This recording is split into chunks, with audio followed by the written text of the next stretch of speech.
The entire rice harvested in Ghana is not enough to feed the people of Greater Accra for 2 weeks. But then why come people are still complaining that they don't have buyers? I'll share with you a data. I was 25 when I saw $1 million in my personal account. And then I came across a document of a shipment of rice from Vietnam to Ghana. I went through the document and I saw the numbers and I'm like, I wanted to work with Ghanaians. I thought it was a good idea. The first thing that comes to an average Ghanaian person's mind when he's given an opportunity in a business field is steal. In 3 months, we had just lost over $1 million as Of rice? Of rice. No revenue, no recovery. Rice is gone. The company is in debt. I see. They would rather work for, say, a Lebanese man who has very strict and low salary rate. The system is so tight that way Ghanaians want to work. If someone chooses to import rice, what is the process? I've been hearing that the imported rice is still cheaper than the locally produced rice. Why? It's quite simple, but very complicated. All right. Is that because the rice business is lucrative?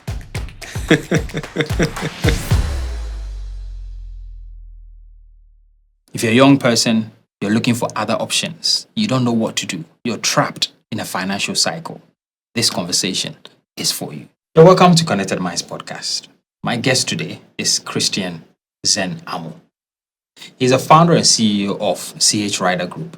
He owns companies in transport. He has his own rice brand. He has real estate companies.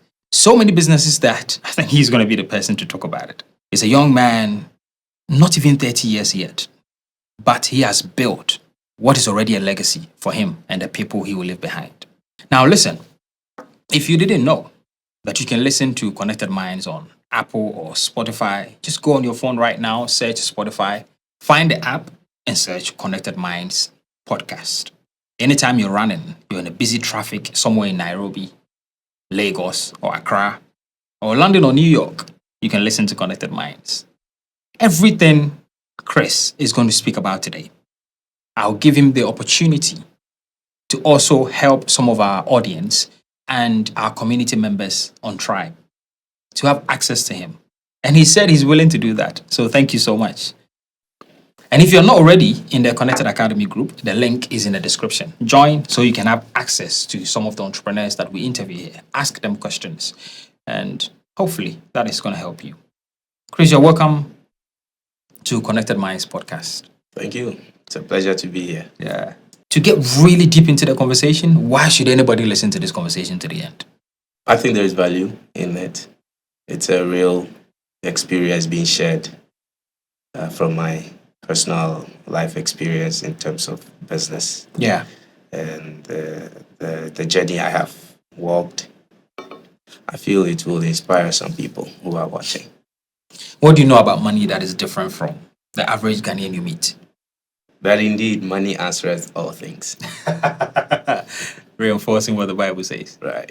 You think that perspective is different from what the average youth in Africa knows about money? I think a lot of people fear money. I don't. For instance, you tell someone, hey, that thing cost 100,000, and they're like, whoa, that's fear. They fear money. I don't fear money. So people who don't fear money, they're able to control it and turn it into the way they want it. Understand? So I think every average Ghanaian person out there should not fear money, should command it. Why do they fear money, in your view? I think they're scared because probably they don't know what to do with it. And that's why we as entrepreneurs have to help people know what to do when they come across amounts of money, no matter how small. Just turn it. If you're able to control money, you can control anything. So don't be scared about money or scared of money. Just know how to use it. This thing about people being scared about money, is that cultural, traditional, or just Ghanaian? You see, there's this philosophy, nature philosophy. Like how you grow up is who you be, blah, blah, blah, how you are nurtured and all that. When I would always use myself as an example. Yeah, I grew up from a poor home. That kind that your dad is a farmer, your mom sells. So we didn't see a lot of money. And so to us, to me specifically, when I see some sort of money, others will shiver like, "Hey, that's a lot of money, it can." But I wasn't. I wasn't afraid. I never quaked because I know if I had it, I would know what to turn it into even tenfold of it. So I think it's how we are brought up. You know, our generation, possibly most of us are brought from poor homes, and we were taught to fear money because our parents didn't have, and how they spoke of money, and even to a certain extent that people who have money are considered to be probably, some superstitious ritualists and all that. Yeah, if you have money, you're probably a An ritualist. occultic Yes, or right. fraud or Yes, exactly. yeah, Or you're not living right. or a drug A dealer. drug dealer. Yes, but and so that also kind of limits the young to know what to do if they should come across money, or how they could go about their lives to make money, because they're like, oh, when I was young there was this big man who had a lot of money, and they say he is that, so that put fear in them, so they grow with it. So nature they grew with it, and so even at their age now, they're still afraid of money, and so they settle for less. Huh. Now that you're talking about how people were brought up, take me into your world. You see, there are times as a child you just realize you're a human being. So when I realized I'm a person living in a family, I saw my dad go to farm, and I saw my mom sell grounded pepper and cassava in the market. And that's how I realized, yo, I'm from a poor home. Better still, my dad always made sure me and my brother we got the best. So we were the poor children in the only proprietary school in my village. So we didn't have friends, because they knew us. They knew farmer, and that people would come and pick up their kids in fancy cars. We would walk to school. That's how I knew I didn't grow up in a rich home or something. But that also taught me how to be humble, because as a man, when you're afflicted you get humble. Yep. So it taught me how to be humble and how to actually value genuine friendship. So every friend I made while I was young is actually a genuine friend, because they weren't my friends because I had something. They were just Right. interested in me. So I didn't grow up from that kind of home, but I was able to be taught how to live right. And that fear, although, was not instilled in me, even though my parents never allowed us to watch How? movies. I think I had a different mind growing up. When I saw people who were well to do and their children, I saw myself doing even better if I had the opportunity. So I had a different mind growing up. And my parents restricted us from watching movies because they thought at that time there were a lot of Nigerian movies that had to do with ritualists and all that, and they thought those could affect us and join those people to make money. So we were basically taught to fear money. Right. Right. And because it was shown in the movie so many times, Right. especially the Nigerian movies. Right. Yeah, Kanayo, Right, and exactly. Peter Dochi. Exactly. Yeah. So, We saw all of that. Yeah. So, and all the times in every movie that was showing, you get to find out that the rich and successful person is actually an occult person. And That so is true. we weren't really taught well what we should know about money. But how come you are different, though? I think I watched the rich people. But where did you find them if you're from a neighborhood where. They're in the town. They're in the Okay. town. So I watched them. I remember we were just neighbors with extremely wealthy people. Just at the backyard is us. Okay. So I watched their lives. I'm just about to explore something. Right. How many siblings are you? So we're six in total. I'm the first, and The first two children are males, and the rest are females. Okay. Now, out of your siblings, Right. which of you guys are entrepreneurs? I am. Okay. I don't know whether it's orchestrated supernaturally for you to become. But mostly, when you see poor families, it's maximum two. One person makes it and then pick the other. One of them is. Why you? I got an awakening Okay. because I looked at dad, I looked at mom, and I looked at the extended family, and I realized, no one's coming to save us. So I got an awakening very young. How old were you when the awakening happened? I think I remember maybe like 12, 13 years old. And at that time, my grandma, may she rest in peace, she passed, she would sell beads.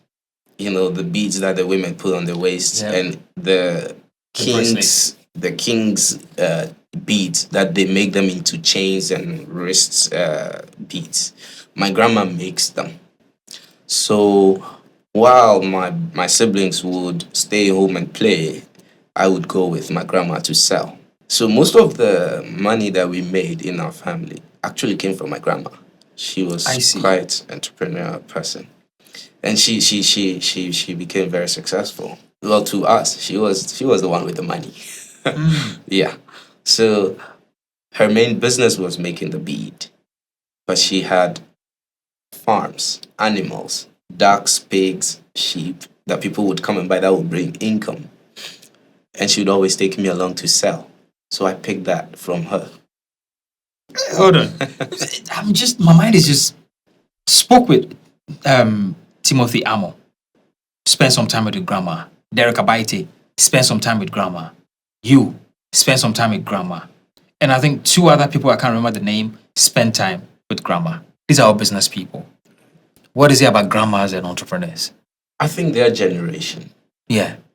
were the ones that would work regardless to give a balance to their family, regardless of what it is, they would do. My father's generation are the ones that would only do something enough. And our generation, we're looking for comfortability. My grandma's generation, I would explain again. Take for a simple scenario, yeah? Olden times, those guys, you tell them work and I'll give you 5 CD a day. They would work regardless of the condition. They're looking for that 5 CD to provide for their generation, which is our father's generation, to make sure they're okay. But they would really work. They had the value for your company. Our father's generation, they would work, yes. But partially, they could switch to anything. And our generation now, we're looking for anything comfortable. That's why people put in resignation letters. My grandma's generation never put in resignation letters. Our father's generation would never put in resignation. In fact, they'll do double jobs. But our generation, we resign. And the Gen Zs, they don't want to work at all. They don't. What's your drive in life? Like, what drives you? The will to do something, the will to be a blessing to other people, and also that desire to have a legacy. Look, I am speaking to you, somebody not even 30 years yet. I know the businesses you own. There's about 6 businesses under your belt. In fact, it's more than that. And conventionally, you did not go through that system of education. No. You're doing so well for yourself. Thank you. Like, I don't know, I really want the audience to really capture this at this point, which is the awakening is what has made you. That awakening. So I want you to take me back, that awakening, the aha moment. What did it do to your mind? No one is coming to save me. Those are words. Yeah. Like, people hear it, you've just said it. Yeah. It doesn't awaken people the way you should. For me, it did from the inside. So while I was in Nigeria, while I was on the streets of Lagos, I was also, reminding myself of where I came from. After 2 years, the question was, what next? I didn't really believe so much in school because that's not the only way to get educated. School is just one of the best ways to get educated. So I didn't really put my plans there. I just knew I could go for anything I want. If I can make you, I can convince a stranger to come join a church, leave his church, come join a church. To me, that's a big win. So I turned that Christian thing into a personal life You skill. were learning. Yes, I was learning while I was on mission. So that was my school. I didn't need to go sit in a classroom and just spend years. And How old were you at the time? I had just turned 18. Good. There's an 18-year-old that is listening to you now. Right. What are you going to tell them? That thought that makes them nervous, go for it. That has always helped me. That thought that comes to my mind or your mind that makes you think of it so much that you get scared of it. That is it. Go for it. But what if it doesn't work out? It would. You would fail, but go for it again. It would work. Trust me, it always does. If you're asking yourselves questions about that thing, that thought that has awakened you, that I need to do this, I need to do that, don't be scared. Like I said, people who fear money don't get it. That thought that you're scared of, that is where your success is. So my friends know me for that phrase that if it makes you nervous, it's worth it. That's what I always keep saying. But how far should people go to chase their dream? The right way, as far as you can. The right way, as far as you can. That's incredible. The right way, as far as you can. But you remember, if you are going for your dreams, that means you are the shark of the ocean. Okay. Sharks, what do? They bite fishes. That doesn't mean they're bad sharks or they're bad people. That's what they are destined to be. They need to survive. So there's a thin line between being a shark and being a bad shark. Now, what I mean is going for what you want the right way is to say utilize the resources in terms of people around you to get what you want, but the right way.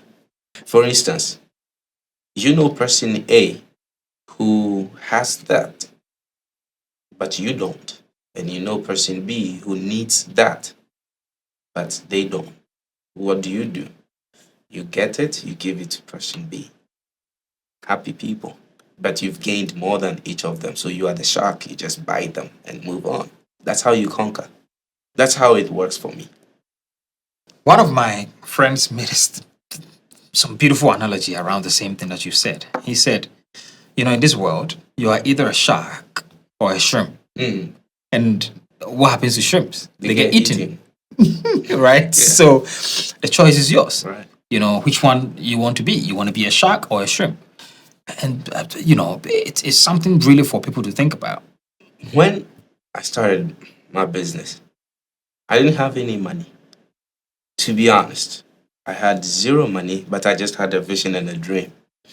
I got people to give me money that I wasn't even so sure of it being a success. They didn't even know what it would end up be, but I was able to get them to put down money. How did you do that? Thank you. Like I said, you just find out the problems people have, and then you provide the solutions. Someone's problem is he or she have got a lot of money and don't know what to do with it. Go find a solution to that person's problem. A person who provides solution to problems is a successful person. All the people in the world that we know of, the successful ones, they've always provided solutions to problems without actually using their own resources. It's just people, they provide a solution to the problem someone has. I said it some time back and they were eating me in the comments on TikTok. You wouldn't know until you try it.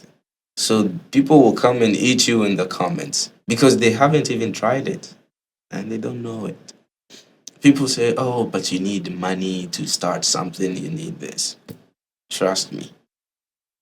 Even at my stage now, I'm still doing other businesses that requires my zero money. A very simple one. A friend of mine owns a poultry farm, right? So that means he gets eggs. I know people who own restaurants. I just tell him, supply me the eggs and come for your money. They bring the eggs and I go and give it to this. I add my markup. Did I put anything there? No, but I just made easy money. Oh, how about the person you need to become for people to trust you enough? You need to be brought up right. And your yes be your yes and your no be your no. But you also remember your surroundings matter. You need to be able to win people. So you need to carry yourself very well. Don't lie, but just be upright and straight as you can with everyone.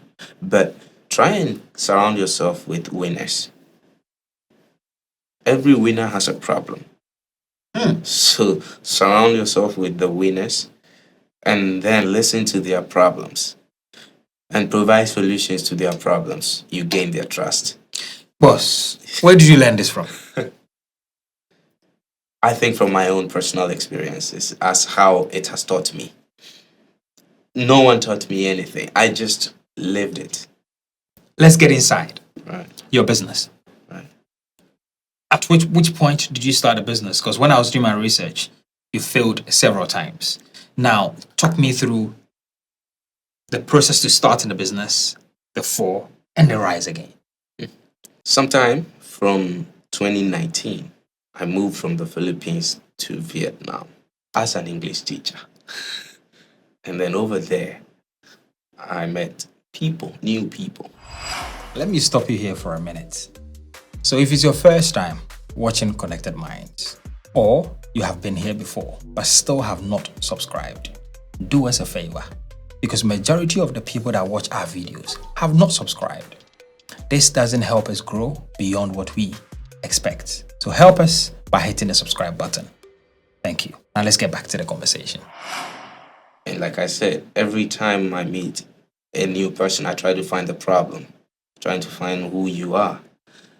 Because I'm trying to find out how I can, gain by using or utilizing the resources you have the right way. So you are happy, I'm happy, and I move on. But I gain more than you. So it's a very nice, simple thing. So I've made a friend whose dad is apparently a very big man in the country. So I stopped teaching and I became his friend and followed him doing his projects. Help him out with his projects. He was doing NFT, it failed. He was doing a whole lot of stuff. During that time, NFT was a big thing. I was helping him out, doing all that. So that circle I was in his, I had already gained their trust and they had gained mine. So he introduced me to his father, who is a general director of a Vietnamese government company. It's about 65 years old at that time. The company has never employed any foreigner since its beginning, and even until now. And they have never explored outside their territories. So I got there, and the man asked me, "What can you do?" And I said, "I can take your company across Vietnam." Zero experience. I didn't even know what I was talking about, but I had that confidence. He said, "Okay, I'm good." He created an international department, commercial department for us, and I was made the lead. And I started just searching whatever I could do for that company. So we were doing deals. We were just transacting internationally. South Korea, Japan, they were having multiple international deals coming, and every time you make that, you get commission from the company. So I had built up. When I was young, people say, "Oh, I made my first million when I was this, when I was that." I thought I couldn't. Like, it's not real. Trust me, it is real. It is real. I've seen money. I was 24, 25 when I saw $1 million in my personal account. I made my first million at that time. And I'm like, time to run back. I had been in Southeast Asia for so long. So I saw the system there. And there's these bikes that people book for them to carry them around, like Uber, but this time in the form of motorbike. So they call them Grab. And I'm like, that could work in Ghana. So why not open a company? Well, and then the name came Rider with a Y. So CH Rider Group initially was opened purposely to come and have something like that Uber thing, but for motorbikes where you regulate them. And along the way, I realized, oh, it's illegal to Huh. use motorcycles for commercial purposes, only for delivery of package and all that. But I had already registered a company anyway. So we built the app, we did that, but I stopped. So I went back. Back to the job. Back to the job. But I hadn't lost money. I hadn't even spent a lot of money on that. In fact, those monies that were used well from people, my money was still there. So I reached back to other people and I said, hey, look, we will not be allowed to operate because of this, that. I could pay you back. And like, no, retain it. We would wait for you. That's because we've got trust. So they didn't pull back. They just said, okay, shut it, like pause it. When it's ready, let us know. And then I was working in the company and then I came across a document of a shipment of rice. I was never supposed to see that document anyway, but I just took a peek of it and then I saw a whole vessel of rice shipment from Vietnam to Ghana. So I got interested and I went through the document and I saw the numbers and I studied the numbers. And I'm like, wow, something just hit me. This could be it. Hmm. Because for a very long time, I've been looking for something, a legacy that when someone mentions my name, I'll be known for. I want to make my family proud. I also want to help my community. Yeah. When I first made my money, I had an advice from friends, two friends actually, who asked me to relocate to Switzerland, give the money to a Swiss bank, and stay and enjoy the dividends every quarter. They're currently there. They're doing because with three of us, we did that. We won. So they're there as of now. They gave the money to the Swiss bank, and they're having fun. But I chose not to. I had that option, being selfish, go there. They might not get married, just me, my wife, kids, forget about. But I knew where I was coming from. I knew the home I came from. I knew that I have a responsibility to my family.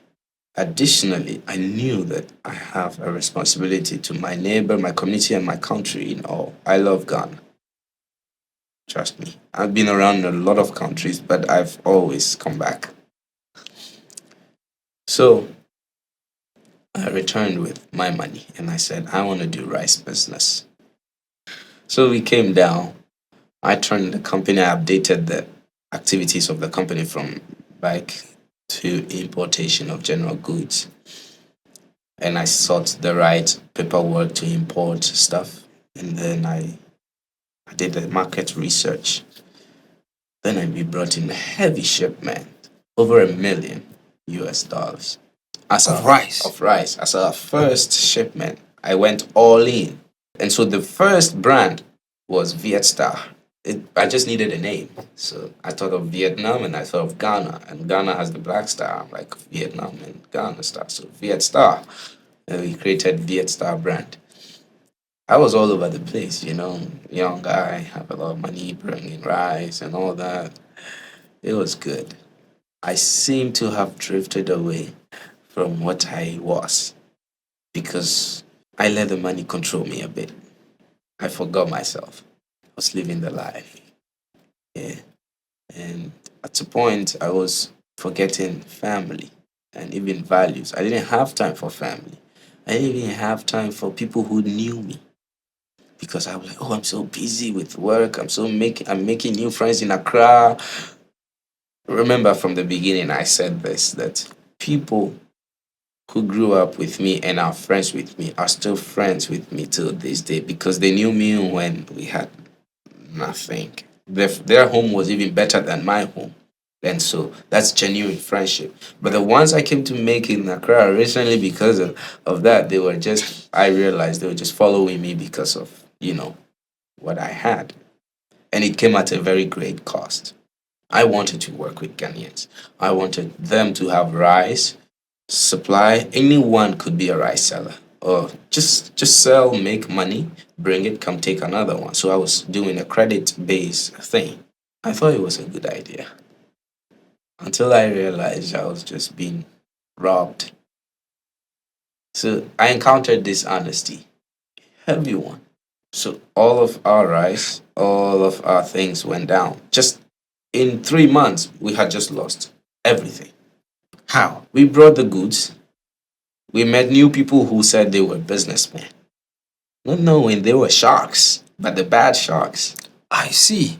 Like I The said, cartel. yeah, like I said, every successful or every, successful person has a problem. It is up to us to find out the solution to that problem and how we would use it based on our integrity. I had a problem. I needed to sell rice. That was my problem. I needed people to sell my rice. So that was a problem I had. And I met the other sharks who knew exactly how to solve my problem, but end up me being bitten. So I faced that. And we went from there to there. No revenue, no recovery. Rice is gone. Chris is in debt. The company is in debt.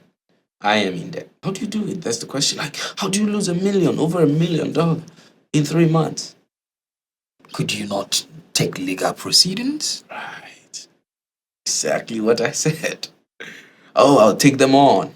Our legal system in Ghana. Much respect for the legal system, but it's very slow And frustrating. and very frustrating. You need to spend a lot of money to even get what you want. Little was recovered. Little, very little. About what?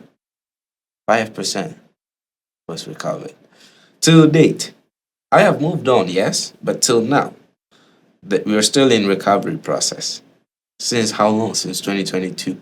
Some people are still being pursued by the authorities for something that happened long ago, and I have already moved on. How did you recover from that? Right. That experience brought me back. So when you're afflicted, you become humble. So I got back to my senses. I went back to my roots. I'm like, this was where I began. And then I said, nah, I would rise. But now I have the experiences. I know how to import something. I also, through it, know the real buyers and the real people who want to do real business. So I also know them. Okay, go back to your network, sell that idea. Additionally, I've had a good relationship over there with my suppliers. So I just made a phone call. But it took me about a year to plan all of this because I didn't just want to jump back in. I had to take my time to know what it is that I was doing. Because the thing, as every entrepreneur in Ghana knows, is the dishonesty in the country. It's so difficult to trust people that you're working with. Very. In our own company, there were ghost client names created by employees. We have that mentality that they think that they could build a house inside your business, but they don't know how you even made it. The first thing that comes to an average Ghanaian person's mind when he's given an opportunity in the business field is steal, make it. That's the problem we have. We still have it even till today. We're dealing with it. I fell a victim to it. I was in Kumasi, in Lancaster, and while I was having my breakfast, this man came to me, "Hey, Derek, I watch your podcast." While we were speaking, the conversation very quickly went to the fact that his employees have put him in debt of about 500,000 cedis, right? Because they said they were paying the taxes, but they were not paying it. And they got letters from GRA. Within about 3 minutes, another man joined in. The same conversation. Right. Another business person, somewhere in Tema, who was around us, joined into the conversation. Same thing. Employees are killing his business. And I'm like, this is endemic in the country. I went to buy a shirt. The person I was buying the shirt, it was written right there, employees needed. And I'm like, what happened to your workers? I've sacked all of them. Same thing. If we don't actively speak about this, we will struggle to keep Ghanaian businesses alive. Let me ask everyone this. The past 5 years till now, tell me which new business that has come and is alive and those that have gone. For the past 5 years, let's say, out of the new businesses that were created in 5 years now, how many of them still exist? How many of them still exist? About 10% are left. 90% have gone out. One of the factors is the people we work with. And that makes what I'm saying very true. Nature philosophy. We're brought up in a home that says that a successful person is probably an awkward. So whenever that person gets the chance to work with a successful person, the first thing is hurry up and get out. Grab what you can and exit. The first 1 year of me doing business in Ghana, I sacked about 13 people. Oh. I've had people in my construction business where cement is being stolen. Cement, bro. And being sold. Cement. Yeah. Right here in this studio, when we were building, behind, they were keeping the cement in the bush. How do you steal cement? There are buyers. Iron rod. Price inflation. Now, somebody in the comments in the past have said, oh, it's because you don't pay them well. But actually, listen, somebody like a mason, the price is set.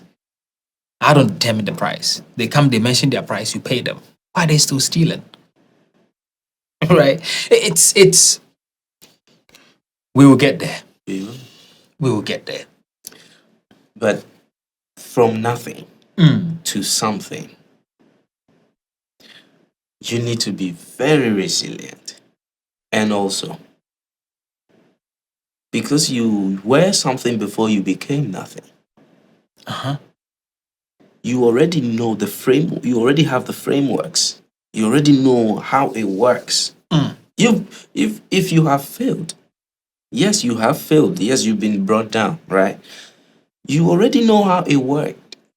It's not like you don't know anything at all. So the first failure is your success.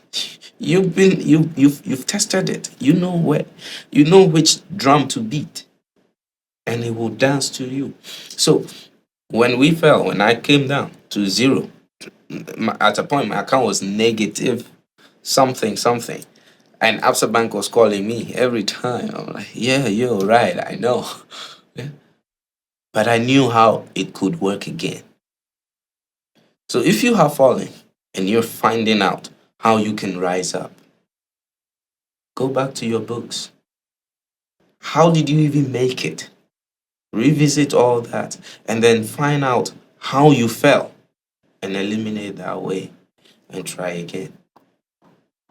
My question is, and maybe I should actually not make it a question, I should make a statement that when I was first thinking about business in Ghana, I was always told that sugar and rice is cartel. Yes.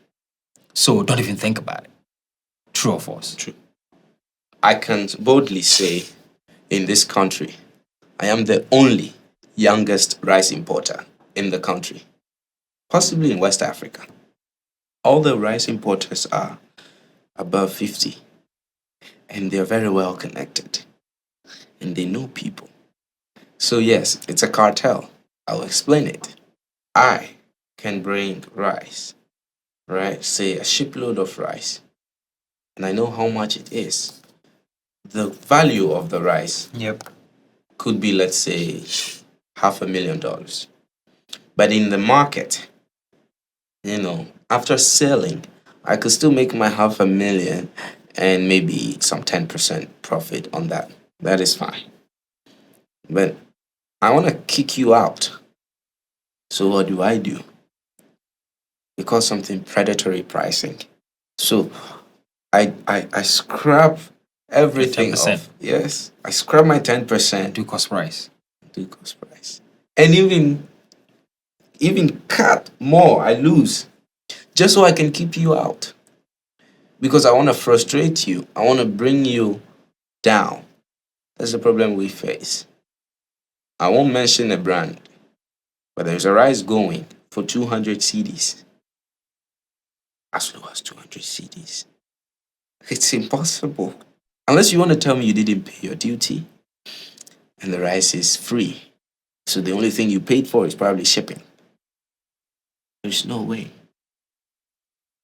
And it's going now, and people are calling me, hey, what's happening? Like, I don't know.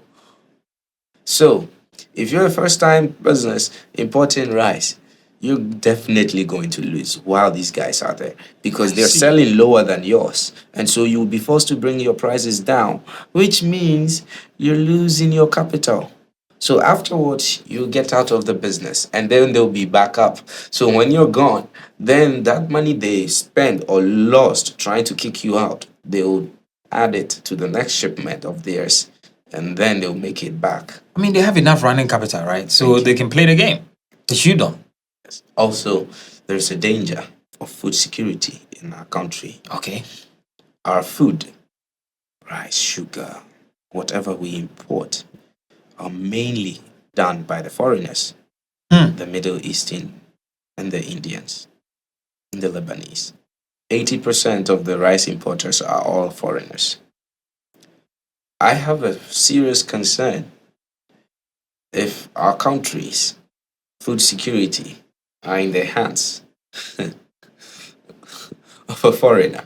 Not to say they're not good, they're not helping our economy. They're there. They're providing jobs.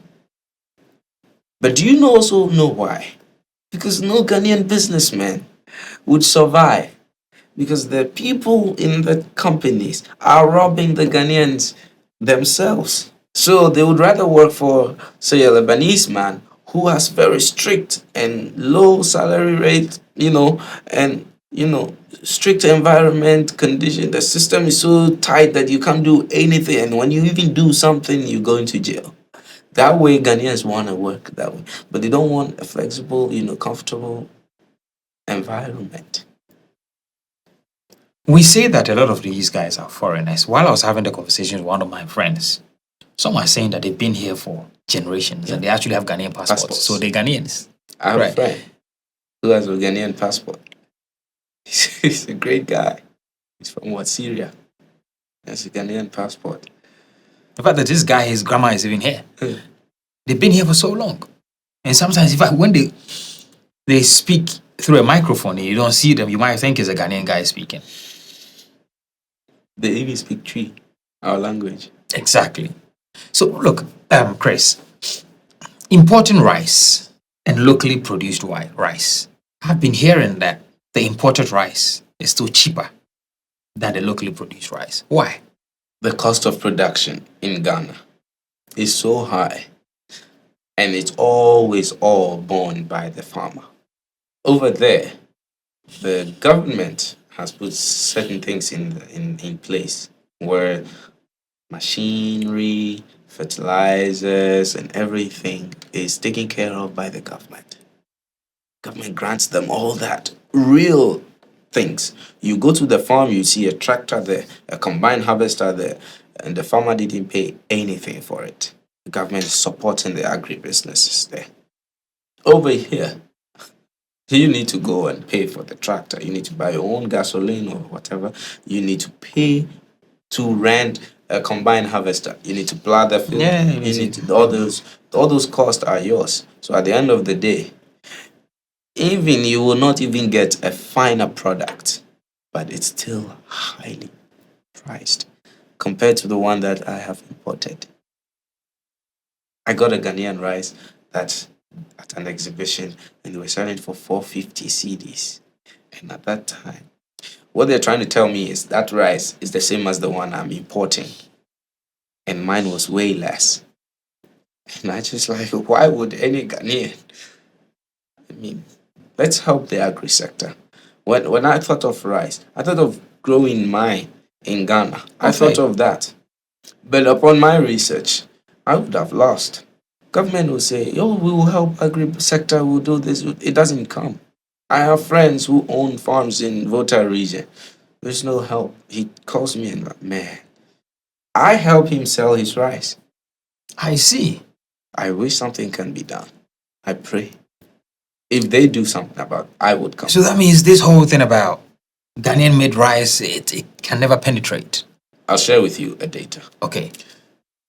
The entire rice harvested in Ghana is not enough to feed the people of Greater Accra for 2 weeks. I see. But then why come people are still complaining that they don't have buyers? Is it purely It's pricing? expensive. Right. It's right. very expensive. It's just pricing. Pricing.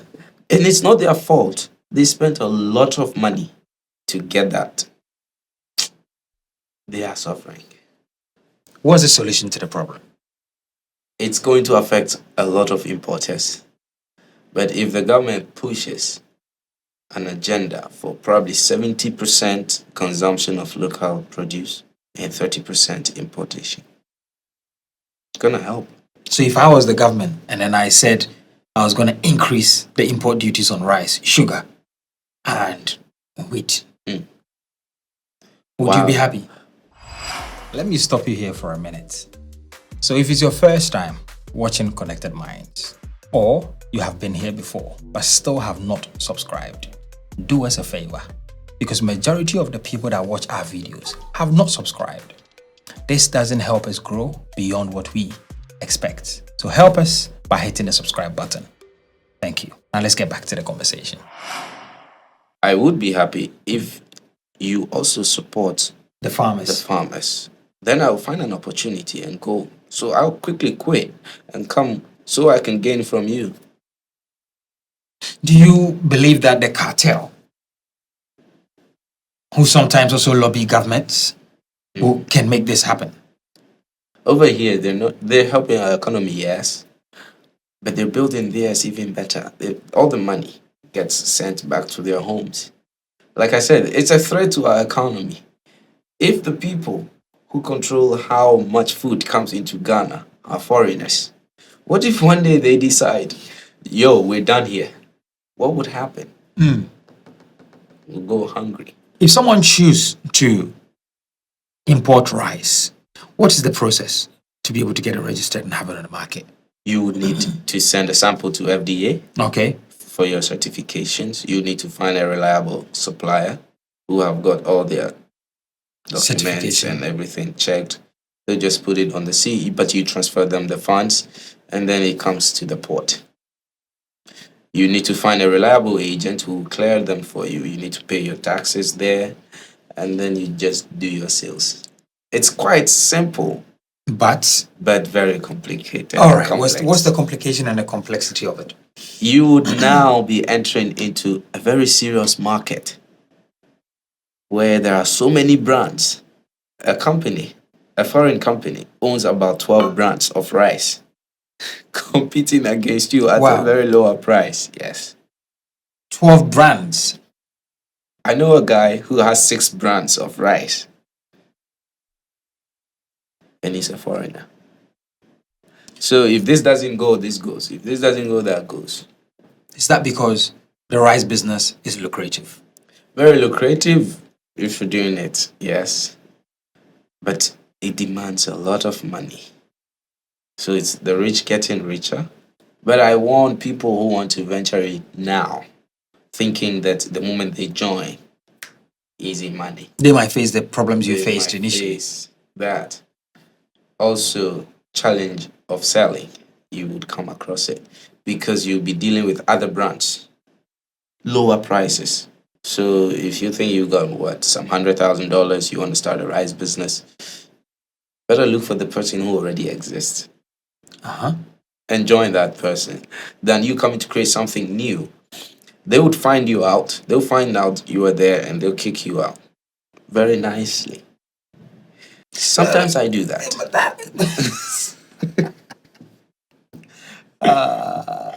Shark. Shark. You know? Hey, business is business. It's right? business. Again, that could be also some of the reasons why some people were advised against business. Just go to school, get a job. Charlie, that's more there's more dignity in it. You know, if you go and do business, you don't want to be a shark eating somebody up, right? It's nice. What's your view on that? Do you need to go to school to get a job? Huh. Do you need to go to school to be able to become who you want to be? To become a doctor, you need to go to school, right? Really? Our great grandfathers, they were surgeons, but they never stepped foot into school. Like I said, right? School is one of the best ways to get educated. Yep. But people think to get educated, you only need to go to school. So, yes, to be a doctor, Yeah. it's case by case. To be a doctor, you need to go and learn how to become a doctor. But mind you, there have been great doctors who never went to school. Yeah, that's true. It's a whole different school of thought. Right. You know, the lecturer in KNUST will not agree, but that's fine. We're not looking for people that would agree or disagree. Just this is an awesome conversation. Right. But you know, as I said before, and I'm going to say this again, Chris has decided to speak to some of our audience in Konnected Academy group on tribe.io. So if you've got some questions you want to ask and you want to join that call, there's a link in the description. Click and join Konnected Academy so that when the call happens, you'll be on there on the Zoom call and ask my man here some questions about how he did it. If you have more questions to ask than I have, then you need to be there. Chris, why is the system so import driven? Because it's failing us locally. Put aside even the agri sector. In the health sector, we have companies that even produce surgical gloves, masks, all those tools and equipment needed in the hospitals and all that. But it's still expensive. But import a whole box of surgical mask, okay? And it's much cheaper. It's less than $1. During COVID time, I was abroad, and I heard that masks were scarce in Ghana. I had some connections at that time. We imported masks into Ghana. Yeah. And one single mask was going for 20 CDs. But when we brought it, we took 10 CDs. Half the price of what was being done here. Forced them to drop price to 5 CD. We brought it to 2 CD, then to 1 And CD. you were still making And profit. we were still making profit. Our system here does not support the local produce. Whatever sector you go, the local ones are always higher.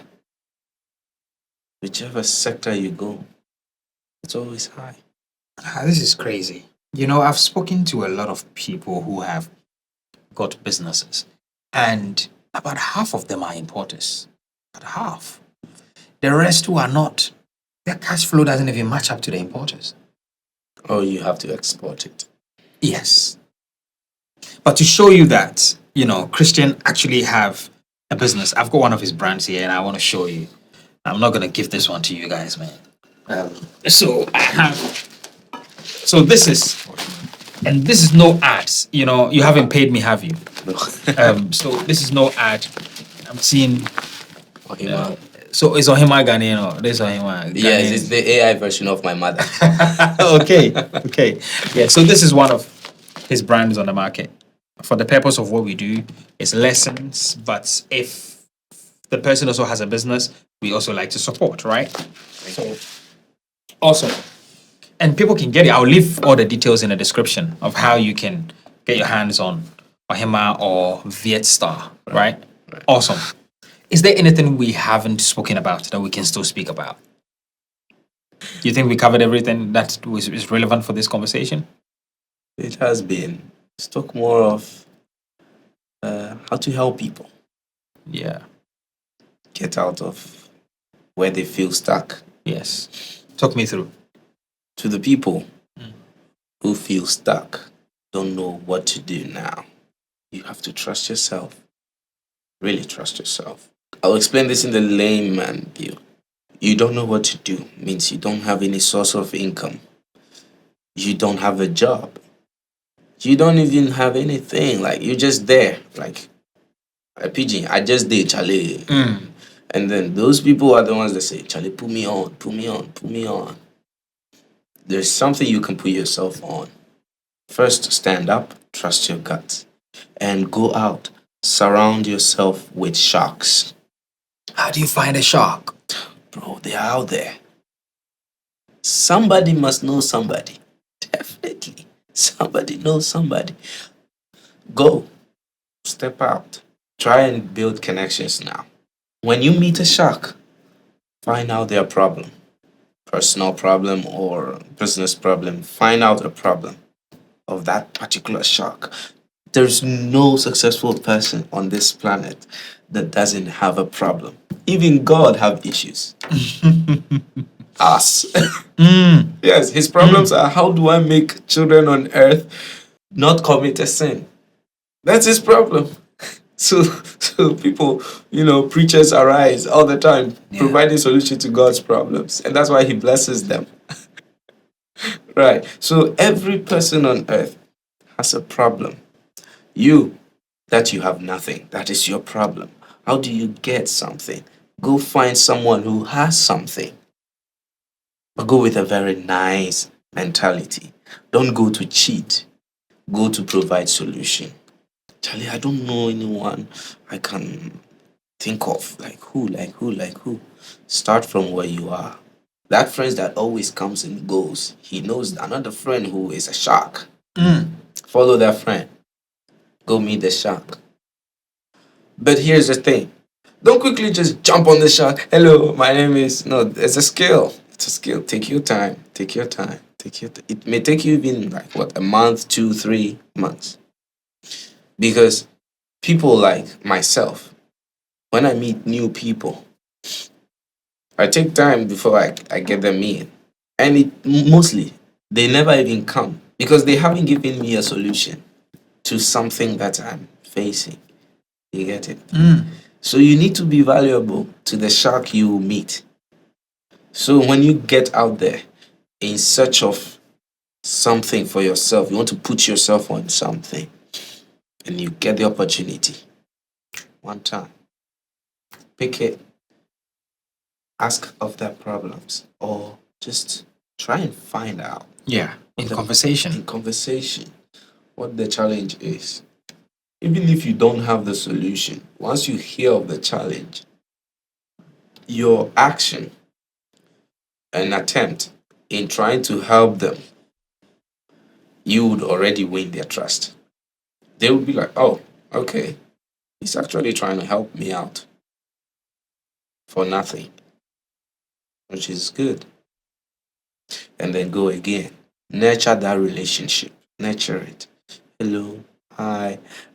Were you able to get this done? Yeah, sure. Because trust me, we need each other. You need someone's shoulders to stand on. Someone needs to hold your hands. Someone needs to pull you. And those people, they need to know the value of why they're pulling you. Wow. First step, trust your gut. Yep. Secondly, surround yourself with a shark. Yep. Identify the shark's problem. Yep. I consider myself as a custodian of people's money. Okay. People give me money to do business with them, for them. I just receive a call and they come like, I have this much money. I wanna bring it so that you give me something, please. Beyond Ghana, in Africa, Congo, I received a friend. He brought his father. Oh, he wants to do business, but he has money. He doesn't know what to do with it. That. I'm like, okay, we'll do it. Right. The trust is there. We treat our clients and partners fairly. All the people who have investments in my company, they're all multimillionaires. Like, they've got money. They've got a lot of money. They're very successful. But they have problem because it is never enough for humans. We need more. Translated into the local dialect, it even rains in the sea, if you know what I mean. So you always need more.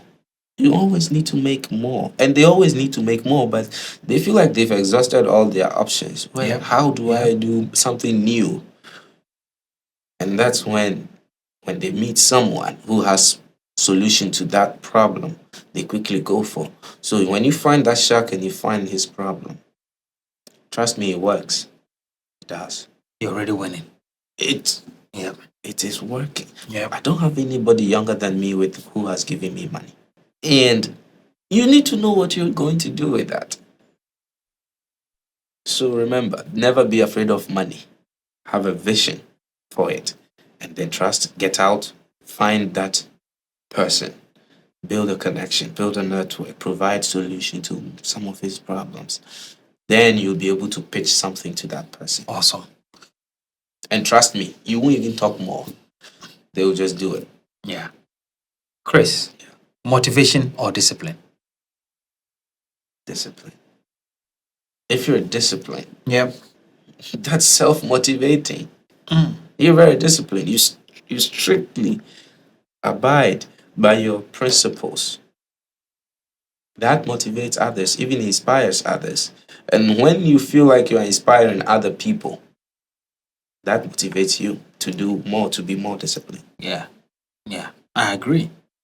What's the best advice you have ever received? Slow is fast. Slow is fast. I think someone has said it before.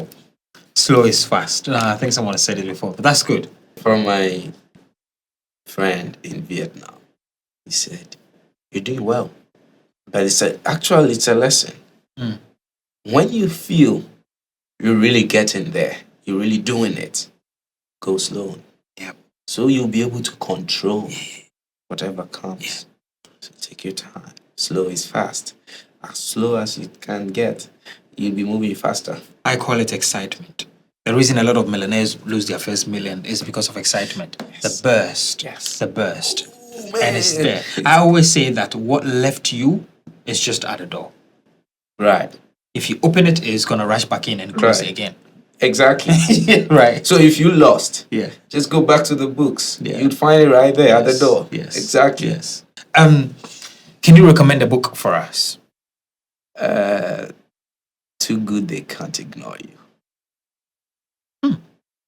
Too Good They Can't Ignore You. Never heard of that book, actually. Too good. Thank you very much. Thank you very much. You're welcome. Really appreciate you for coming. And we're going to have a lot more conversation. Wonderful. And I'll see you on the live call as well. I appreciate you for accepting that for us. And to the people that made it to the end, I'd love to know in the comments. And if you are going to be on the Entrepreneurs Call, you have access to speak and ask questions. More questions, right? Thank you so much. My name is Derek Abaite, and I have been your host today. Konnected Minds. Take care. I'm out.